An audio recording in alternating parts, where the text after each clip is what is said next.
The Boone County Sheriff's Office is working to help parents keep their children safe while online. The department partnered with the Southern Boone School District tonight to teach parents about some of the dangers of kids being online. Deputy Andy Evans tells us one of the main crimes they deal with is sexual exploitation of minors. Our ABC 17's Nia Hinson joins us live from the Southern Boone Middle School tonight. Nia, Evans tells you most of these crimes happen on social media.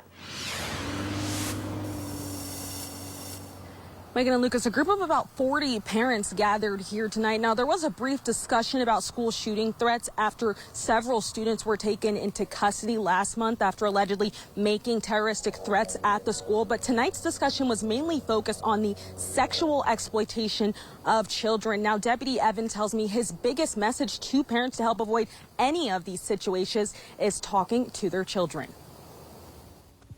Popular apps like Snapchat, YouTube, and even games like Fortnite are platforms Deputy Andy Evans says he typically sees become dangerous for children. We see all types of applications where children are being exploited, and we want to make them aware of those applications. Let's kick. You want her to kick? During tonight's session, Evans asked a group of roughly 40 parents if they know what some of those apps are, many of which weren't aware of some apps like Kik or Discord. That's why he says he recommends parents become more involved in their kids' lives, especially when it comes to social media. That includes having open and difficult conversations with your kids and double-checking some of the capabilities each app has. I think if your child says something, take them child at their word.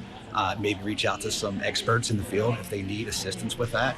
The big thing is just be a part of their life and check in on them. The Southern Boone School District has also seen a lot of online threats within the last month.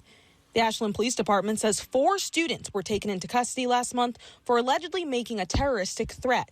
Evans acknowledged the concern over those cases. Take the opportunity. I think it's something that needs to be spoken about. Well, there was a parent here tonight who said she felt like the discussion of school threats was overlooked and asked what consequences children can face as parents if they make a threat, rather. Another parent also asked why some students were facing different charges. Evans really just answered that by saying it depended on the severity of the threat. Reporting live in Ashland, Nia Hinson, ABC 17 News. All right, thank you, Nia. And the juvenile court will decide the consequences in those cases. Evans says he also wants to emphasize the importance of getting your children professional help when it's needed.